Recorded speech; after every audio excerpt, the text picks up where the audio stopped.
Director, cameraman, production manager.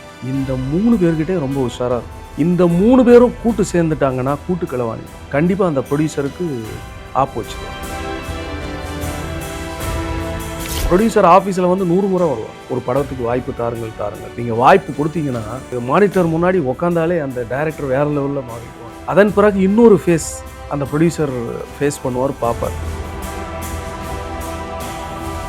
Cinema உலகமே வந்து துரோகம், அரசியலை விட மிகப்பெரிய துரோகம் நடந்தது. ஒர்க் பண்ணுற இவங்கெல்லாம் சேர்ந்து அந்த ப்ரொடியூசர்கிட்ட காசு வாங்கிட்டு கடைசியில் அந்த ப்ரொடியூசரை வச்சு செஞ்சு விடுவாங்க பாருங்கள். அந்த ப்ரொடியூசர் வந்து ஒரு எதிரிக்கு கூட அந்த நிலைமை வரக்கூடாது. தமிழ் சினிமாலெல்லாம் ஒரு 2-3 சினிமா நடித்த ஆர்டிஸ்ட்டை வந்து நீங்கள் கையில் பிடிக்க முடியாது. அவ்வளோ பெரிய உயரத்துக்கு வளர்ந்துருவாங்க. அவங்களே நினச்சிக்குவாங்க, மேக்கப் போடுறதுக்கு முன்னாடி காசு இல்லைன்னா மேக்கப் போட மாட்டேன். இப்படி சீனியர் ஆர்டிஸ்ட், நான் அந்த ஆர்டிஸ்ட் பேரை சொல்ல விரும்பலை. சினிமாவே அட்ரஸ்லாம் போயிடுச்சு. ஏன்னா ரெட் ஜெயிண்ட் மூவிஸ்ன்ற ஒரு கம்பெனி எப்போ இந்த சினிமா துறைக்கு வந்தது, சின்ன சின்ன தயாரிப்பாளர்கள் எல்லாம் வீட்டில் போய் உக்காந்துட்டு முடங்கி போய் உக்காந்துட்டாங்க. எல்லாருக்கும் வணக்கம். இன்னைக்கு நம்ம கூட தமிழ்நாடு மகாத்மா காந்தி மக்கள் கட்சி தலைவர் தக்ஷன் விஜய் சார் இருக்காரு. சார் வணக்கம் சார், எப்படி இருக்கீங்க? நல்லா. இப்போ அரசியலை தாண்டி சினிமாலையும் இருந்திருக்கீங்க. சினிமா துறையில் எப்படி இந்த ஒரு ட்ராக்குள்ளே நீங்கள் வந்தீங்க? சினிமான்றது எல்லாருக்கும் ஒரு பேஷன்.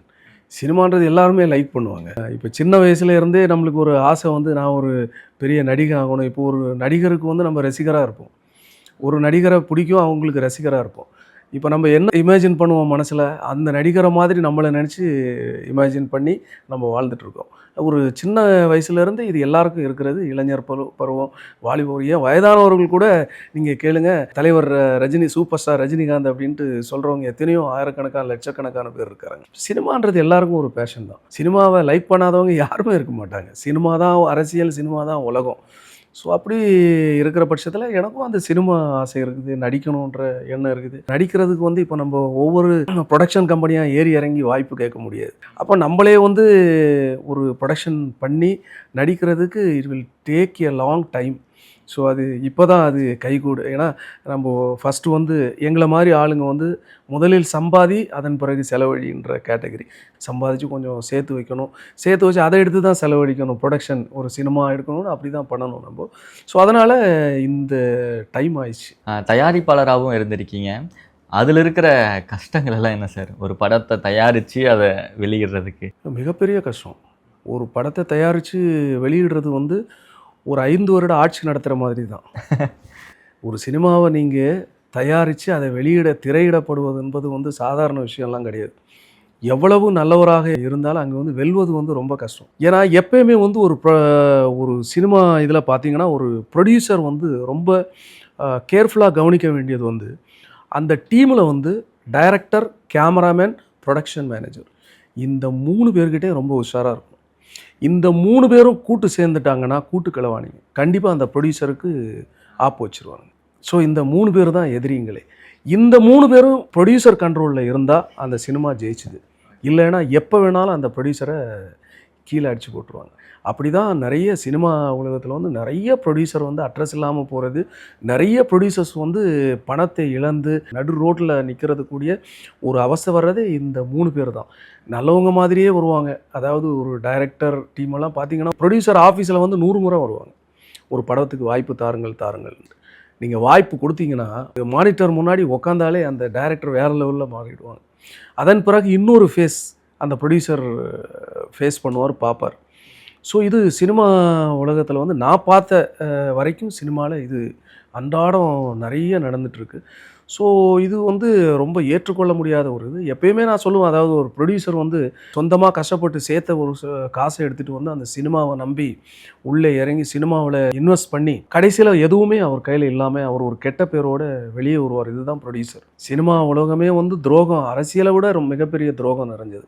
24 கிராஃப்ட் ஒர்க் பண்ணுற இவங்கெல்லாம் சேர்ந்து அந்த ப்ரொடியூசர்கிட்ட காசு வாங்கிட்டு கடைசியில் அந்த ப்ரொடியூசரை வச்சு செஞ்சு விடுவாங்க பாருங்கள். அந்த ப்ரொடியூசர் வந்து ஒரு எதிரிக்கு கூட அந்த நிலைமை வரக்கூடாது. அது எதிரிக்கு கூட யாரும் அண்டர்ஸ்டாண்ட் பண்ணுற ஆளுங்க இன்றைக்கி வந்து இல்லை. எல்லா சினிமா இண்டஸ்ட்ரியிலையும் இந்த ப்ரொடியூசரை அண்டர்ஸ்டாண்ட் பண்ணுறவங்க இல்லை. அதாவது எனக்கு தேவை பணம், பணம் கொடுத்தியா நான் உனக்கு நடிப்பேன். ஒரு காலத்தில் சினிமா அப்படி கிடையாது. சினிமாவுக்காக அதாவது அவங்களுடைய சுக துக்கங்களை எல்லாம் மறந்து சினிமாவுக்காக தன்னை அர்ப்பணித்து வேலை செஞ்ச நிறைய டெக்னீஷியன்ஸ் இருந்தாங்க, நிறைய ஆர்டிஸ்ட் இருந்தாங்க. இன்றைக்கி ஒரு ஆர்டிஸ்ட்டை நீங்கள் தமிழ் சினிமாலெல்லாம் ஒரு 2-3 சினிமா நடித்த ஆர்டிஸ்ட்டை வந்து நீங்கள் கையில் பிடிக்க முடியாது. அவ்வளோ பெரிய உயரத்துக்கு வளர்ந்துருவாங்க. அவங்களே நினச்சிக்குவாங்க. நீங்கள் முதல்ல ஒரு 10,000 ரூபாவுக்கு ஒரு கால் ஷீட்டு கொடுக்குறவங்க வந்து அப்புறம் 10 லட்சம்னு மாற்றிடுவாங்க, அப்புறம் 20 லேக்ஸ்னு மாற்றிடுவாங்க. இவங்க ப்ரொடியூசருடைய யாருடைய மனசாட்சியும் பார்க்குறது கிடையாது.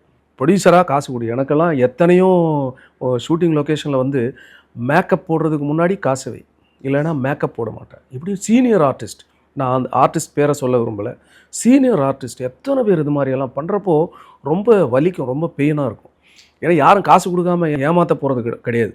ஏன்னா எப்படியும் அந்த ஆர்டிஸ்ட் வந்து டப்பிங் வருவார், ஃபைனல் ஷூட்டுக்கு வருவார், கண்டிப்பாக நிறைய ஆப்ஷன்ஸ் அவருக்கு இருக்குது. அந்த டைமில் கூட அவர் ரிட்டர்ன் பண்ணலாம். வர்ற முதல் நாள் ஷூட்டிங்க்கு வந்து எனக்கு காசு ஃபுல் செட்டில் பண்ணலை அப்படின்னா நான் நடிக்க மாட்டேன் அப்படின்னு சொல்கிற நிறைய ஆர்டிஸ்ட் இன்றைக்கி இருக்கிறாங்க. இதனால தான் சினிமா உலகமே வந்து துரோகங்களாலும் நிறையுது, இன்னொன்று வந்து நலிவடைந்து போகிறது. ஒரு ப்ரொடியூசர் ஏன் சினிமானாலே ஐயோ நான் வரவே மாட்டேன் அப்படின்ட்டு பயந்து ஓடுறதுக்கு காரணமே வந்து இந்த சினிமா உலகத்தில் நடக்கிற செயல்களால் தான். கொஞ்சம் கூட மனசாட்சி இல்லாத முறையில் வந்து ஒவ்வொருத்தங்களும் நடக்கிறதுனால தான் அவங்களுக்கு அந்த வலியால் வந்து திரும்ப வரவே மாட்டான். நான் சொல்கிறேன் 90% ப்ரொடியூசர்ஸ் வந்து ஒரு சினிமா 2 சினிமா ப்ரொடியூஸ் பண்ணுறவங்க அட்ரஸ் இல்லாமல் போயிடுவாங்க. திரும்ப வந்து 100 கோடி நீங்கள் கொடுத்தாலும் சினிமாவுக்கு வரமாட்டாங்க. அது காரணம் வந்து இதனால், இந்த ஆளுங்களால் அவங்களுக்கு ஏற்படுற துரோகங்களாலையும் அந்த பிரச்சனைகளாலையும் மன அழுத்தங்களாலையும் தான். இப்போது விஜய் சார் வந்து சொல்லியிருக்காரு, இதுக்கப்புறம் புது படம் ஒன்று ரிலீஸ் ஆகுது அப்படின்னா ஒரு வாரத்துக்கு வந்து சிறப்பு காட்சிகளுக்கு வந்து எல்லா படத்துக்கும் அனுமதி கொடுத்துருக்காரு. முதல்ல ஒவ்வொரு பெரிய படத்துக்கு மட்டும்தான் ஃபஸ்ட்டெல்லாம் அனுமதி கொடுத்துட்டு இருந்தாங்க. அதுவும் ஒவ்வொரு படத்துக்கும் அனுமதி கேட்டு நம்ம வாங்கணும். சிறிய படங்கள் ரிலீஸ் ஆகும்போது அவங்க கேட்கவே மாட்டாங்க. சரி ஓகே 4 ஷோவா ஓகே நாங்கள் ஓட்டிக்கிறோம் அப்படின்னு சொல்லி.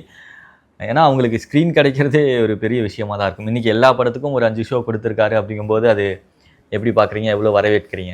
ரொம்ப ரொம்ப வரவேற்கத்தக்க விஷயம். ஏன்னா கடந்த ஒரு 5 வருடம் சினிமாவே அட்ரஸ்லாம் போயிடுச்சு. ஏன்னா ரெட் ஜெயிண்ட் மூவிஸ்ன்ற ஒரு கம்பெனி எப்போ இந்த சினிமா துறைக்கு வந்தது, சின்ன சின்ன தயாரிப்பாளர்கள் எல்லாம் வீட்டில் போய் முடங்கி போய் உக்காந்துட்டாங்க. ரைட்டா? அதில் வந்து எனக்கு ஒரு கான்ஃபிடென்ட் இருந்தது. தளபதி அவர்கள் வந்து சினிமா துறையிலிருந்து வந்தவர், அரசியலுக்கு வந்தவர். நிச்சயமாக வந்து அவர் வகித்திருந்த பெயரும் புகழும் சம்பாதித்து கொடுத்ததே சினிமா துறை தான். அந்த சினிமா துறைக்கு எப்பயுமே துரோகம் செய்ய மாட்டார்ன்ற ஒரு கான்ஃபிடென்ட் ஒரு சென்ற முறை ஒரு இன்டர்வியூவில் கூட நான் சொன்னேன். ஸோ அதுபடி உடனே ஒரு சேஞ்சஸ் நடக்குதுன்றப்போ ரொம்ப ஹாப்பி. ஸோ இன்னும் வந்து நிறைய கான்சன்ட்ரேட் பண்ணணும் சினிமா துறையில். இப்போயுமே நிறைய பிரச்சனைகள் இருக்க தான் செய்யுது. இந்த சிறு தயாரிப்பாளர்கள், சிறு முதலீடில் தயாரிக்கப்படும் படங்கள், அதாவது நான் சொல்கிறது வந்து 1 கோடியிலேருந்து 2 கோடி பட்ஜெட்டுக்குள்ளே தயாரிக்கப்படுற படங்களுக்கு வந்து இன்னும் ஸ்பெஷல் சலுகைகள் நிறைய வந்து அரசு பண்ணணும், தமிழக அரசு. அதில் குறிப்பாக வந்து ஒரு நல்ல படங்களுக்கு ஒரு திரையிடப்படுவதற்குண்டான சப்போர்ட் பண்ணணும். எத்தனையோ யூனியன் இருக்குது. ஆனால் மொத்தத்தில் சொன்னீங்கன்னா நான் சொல்லணும் அப்படின்னா இந்த சினிமாவை கெடுக்கிறதே சினிமாவில் இருக்கிற யூனியன் சங்கங்கள் தான். 24 கிராஃப்ட்டுக்கு 24 சங்கம் இருக்குது. இந்த 24 சங்கமும் ஒரு போர்டை வச்சுட்டு உட்காந்துருப்பான். இந்த சங்கம் பூரா வந்து ப்ரொடியூசருடைய அடி வைத்த கிழிகிற சங்கமாக தான் இருக்கும். ஒரு காலத்தில் வந்து இந்த சங்கங்கள் இல்லாத டைமில் என்ன ஆகுதுன்னா, ஒரு டெக்னீஷியன் வருவான், அவன் வேலையை பார்ப்பான், கொஞ்சம் முன்ன பின்ன ப்ரொடியூசருக்கு கொஞ்சம் அட்ஜஸ்ட் பண்ணி அவருடைய கஷ்டங்களை புரிஞ்சுட்டு வேலை பார்த்துட்டு அவன் சம்பளத்தை வாங்கிட்டு போவான். இன்றைக்கி இந்த சங்கக்காரன், ஏன்னா அவனுக்கு வருமானம் வேணும்ல, அவனே எடுத்து விட்டுருவான். டேய் நீ இன்றைக்கி சம்பள காசு தரலையா, வேலை செய்யாத, இன்றைக்கி வந்து வெளியே வந்துடு, 2 நாள் 3 நாள் கண்டினியூஸாக உனக்கு சம்பளம் வரலையா, நீ யாருமே டியூட்டிக்கு இன்றைக்கி இறங்காதீங்க, இன்றைக்கி ஸ்ட்ரைக் பண்ணிவிடுங்க அப்படின்னு இவனே சொல்லி கொடுத்துருவான். அந்த ப்ரொடியூசருடைய கஷ்டம் அன்றைக்கி ஒரு நாள் வந்து அன்னைக்கு இவன் ஸ்ட்ரைக் பண்ணுற அன்னைக்கு இவனுடைய பேட்டா அது இதெல்லாம் அவன் பே பண்ணுற ஒரு நிலைமை வருது. எவ்வளோ பெரிய கஷ்டம். ப்ரொடியூசருடைய கஷ்டங்கள் யாருமே வந்து என்னை நினச்சி பார்க்குறதில்ல. அதுக்கு முக்கிய காரணமே இந்த சங்கங்கள் தான். ஸோ அதனால் இதுக்கு எல்லாத்துக்கும் ஒரு ரெகுலரைசேஷன் பண்ணணும்.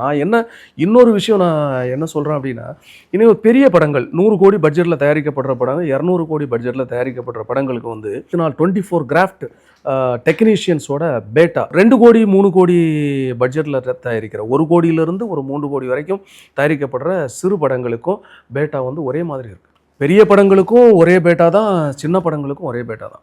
இப்போ ஒரு லைட் மேனுக்கு வந்து 2000 ரூபாய் பேட்டா அப்படின்னா சின்ன படங்களுக்கும் அதுதான். இதை வந்து கொஞ்சம் கன்சிடர் பண்ணணும். சிறு படங்களா, அதுக்கு வந்து ஒரு கொஞ்சம் ஒரு கம்மி பண்ணணும். பெரிய படங்களை அதுக்கேற்ற மாதிரி வாங்கிக்கோங்க. ஏன்னா பெரிய படங்களுக்கு பெரிய ப்ரொடியூசர் இருப்பான். சின்ன படங்களுக்கு ஒரு சின்ன ப்ரொடியூசர். அவனால் முடிஞ்ச அளவுக்கு தான் சக்தி அவங்ககிட்ட இருக்கும். செகண்டு பார்த்தீங்கன்னா, சினிமா ரிலீஸ் பண்ணுறது. இப்போ ஒரு சினிமாவை வந்து தயாரிச்சிடுறாங்க. ₹1 கோடி பட்ஜெட் இருந்தாலே ஒரு படம் வந்து நம்மளுக்கு ரெடி ஆகிடும். இதை வந்து ரிலீஸ் பண்ணுறது ஒரு பெரிய சேலஞ்ச். அந்த ரிலீஸ் பண்ண முடியாமல் இருக்கிறவங்களுக்கு ஏதாவது ஒரு சங்கங்கள், ஏதாவது ஒரு அமைப்புகள் வந்து அதை ஒரு நல்ல படமாக இருந்தால் அதை ரிலீஸ் பண்ணுறதுக்கு சப்போர்ட் பண்ணால் இன்னும் பெட்டராக இருக்கும். ஸோ ஆக மொத்தத்தில் வந்து சினிமா துறையில் இன்னும் நிறைய விஷயங்கள் செய்ய வேண்டியது இருக்குது முதல்வர் அவர்கள். அப்படி செஞ்சாருன்னா கண்டிப்பாக சினிமா துறை இன்னும் ஆஹா ஓஹோன்னு வரும். ஆனால் மதுவும் மாதுவும் அதிகமாக புழங்குற இடம் வந்து சினிமா அப்படின்றாங்க. உங்களோட அனுபவத்தில் நீங்கள் என்ன சொல்கிறீங்க சார்? அது எல்லா ஃபீல்டுலையும் இருக்குது. நீங்கள் சொல்கிற இந்த விஷயங்கள் சினிமான்னு மட்டும் கிடையாது. எல்லா விஷயங்கள்லையும் அது நம்ம தேடி போகிறத பொறுத்து, அது ஒரு மனுஷனுடைய இதை பொறுத்து. சந்தன மரத்தை சுற்றி வந்து பாம்பு இருக்கும். ஆனால் பாம்பு வந்து கொடிய விஷயம் உள்ளது. சந்தன மரத்துக்கு இதனால் எந்த அஃபெக்டும் வராது. சந்தன மரமாக தான் இருக்கும். அது மாதிரி நம்ம எப்படி எடுத்துக்கிறோம். இப்போ 5 படங்கள் நடிச்சிருக்கிறேன் நான். இந்த 5 படத்துலையும் எப்படி பார்த்தாலும் ஒரு பல ஆயிரக்கணக்கான டெக்னீஷியன்ஸ் என்னைய பார்த்துருப்பாங்க, ஆர்டிஸ்ட் பார்த்துருப்பாங்க, நிறைய பேர் பார்த்துருப்பாங்க. நீங்கள் இன்றைக்கி இங்கே இருந்துட்டு நான் பகிரங்கமாக நெஞ்ச நிமிர்ந்து சொல்கிறேன். யார்கிட்ட வேணாலும் நீங்கள் கேளுங்க. இந்த ஆர்டிஸ்ட் எப்படி இருந்தான், இவன் வந்து ஷூட்டிங் ஸ்பாட்டில் எங்கேயாவது போதை பொருள் யூஸ் பண்ணியிருக்கானா, இவன் வந்து மது அருந்தி இருக்கிறானா, யாராவது ஒரு பெண்ணை வந்து ஏறெடுத்து பார்த்து ஏதாவது தவறாக பேசியிருக்கானா, இல்லை அவங்கள ஏறெடுத்து தவறான முறையில் பார்த்துருக்கானா அப்படின்றத நீங்கள் கேளுங்க. கண்டிப்பாக இல்லை. ஸோ அப்போது சினிமாவை வந்து நம்ம வந்து தவறான கண்ணோட்டத்திலே பார்க்கக்கூடாது. ஒரு மனுஷன் தவறு செய்யணுன்னா எங்கே போனாலும் தவறு செய்வோம். அது சினிமாவில் தான் அப்படின்றது அப்படியெல்லாம் கிடையாது. சினிமாவில் அந்த மதுவும் மாதுவும் வந்து அதிகமாக கிடைக்கிறது. அதுக்காக வந்து எல்லாரும் போய் தவறு செய்ய மாட்டாங்க. நிறைய பேர் என்னை போன்ற ஆயிரக்கணக்கான எத்தனை ஆர்டிஸ்ட் இருக்கிறாங்க. பெரிய பெரிய ஆர்டிஸ்டெல்லாம் நிறைய பேர் சொல்லுவாங்க, ஒரு பெர்ஃபெக்டான மனுஷன், ஹானஸ்டான மனுஷன், ஒரு நல்ல ஒரு ஒழுக்கமான மனுஷன் அப்படின்னு எத்தனை ஆர்டிஸ்ட்டை சொல்கிறாங்க. ஸோ அவங்கெல்லாம் கரெக்டாக இருக்கிறாங்க. அதனால் அது கரெக்டாக இருக்கிறவங்களுக்கு பொருந்தாது. கரெக்டாக இல்லாதவங்களுக்கு பொருந்துகிற ஒரு விஷயம் தான் நீங்கள் சொன்னது. அடுத்த படம் எப்போ சார் உங்களுக்கு? அடுத்து இன்னும் 2 படங்கள் ரிலீஸ் பண்ண வேண்டிய நிலையில் இருக்கிறது. இன்னும் ஒரு 2 மாதங்களுக்குள் ஒரு நல்ல செய்தி உங்களுக்கு வரும். ஒரு நல்ல ஒரு திரைப்படம் தமிழக திரை உலகத்தினருக்கு ஒரு வேண்டிய முக்கியமான ஒரு படம் இப்போ ரிலீஸ் ஆக போகுது. இன்னும் 2 மாதத்தில் கடவுள் புண்ணியத்தில். ஏன்னா நான் சொன்னது மாதிரி ரொம்ப பெரிய போராட்டம். ஒரு சினிமாவை ரிலீஸ், அதுவும் என்னைய மாதிரி ரொம்ப கஷ்டப்பட்டு காசு சேர்த்து ஒரு சினிமாவை எடுத்து ரிலீஸ் பண்ணுறவனுக்கு ரொம்ப ரொம்ப சேலஞ்சு. இருந்தாலும் அந்த கஷ்டங்களுக்கு இடையே வந்து கண்டிப்பாக ரிலீஸ் ஆகும். ஒரு சூப்பர் டைட்டிலோட நீங்கள் எல்லாரும் ரொம்ப சப்போர்ட் பண்ணணும். அது சினிமாவில் நடக்கிற கரப்ஷன்ஸை அப்படி சொல்லியிருப்பேன். அதனால தான் நான் சொன்னேன், சினிமா உலகத்தினருக்கு வேண்டிய முக்கியமான படம். வெயிட் பண்ணிகிட்டு இருக்கோம் சார். அண்ட் நிறையா விஷயங்கள் ஷேர் பண்ணிக்கிட்டீங்க. இறுதியாக ஒரு ரேபிட் ஃபயர் மாதிரி சின்னதாக ஒவ்வொரு பொலிட்டீஷியனோட பேரும் சொல்கிறேன். டக்குன்னு ஒரே வார்த்தையில் அவங்கள பற்றி நீங்கள் என்ன சொல்லணும்னு நினைக்கிறீங்க? ஃபஸ்ட்டு சீமான். நல்ல வீரியமிக்க அரசியல்வாதி, சாதிக்க முடியவில்லை. ஸ்டாலின் சார். எப்பொழுதுமே அரியணையை தன்வசமே வைத்திருக்க வேண்டும் என்று நினைக்கிற ஒருவர். திருமாவளவன். அவை நாகரிகம் மிக்க ஒரு நல்ல நேர்மையான அரசியல்வாதி. வைகோ. எனக்கு பிடித்த ஒரு சூப்பரான தலைவர். ஜி.கே. வாசன். கர்ம வீரர் ஐயா, பெருந்தலைவர் காமராஜர் அவர்களுடைய சாயல். பிரேமலதா விஜயகாந்த். கணவர் விட்டு சென்ற அரசியலை அதைவிட மிகப்பெரிய உயரத்திற்கு கொண்டு போக வேண்டும் என்று நினைத்து தவறுகளை செய்து கொண்டிருக்கிற ஒரு இரும்பு பெண்மணி. விஜய் அவர்கள். சுக்கிர திசை. அருமையாக சொன்னீங்க சார். அண்ட் இதோட முடிஞ்சது. So thank you sir, thank you so much. நிறையா விஷயங்களை ஷேர் பண்ணிக்கிட்டீங்க. ரொம்ப ரொம்ப நன்றி சார். தேங்க்யூ.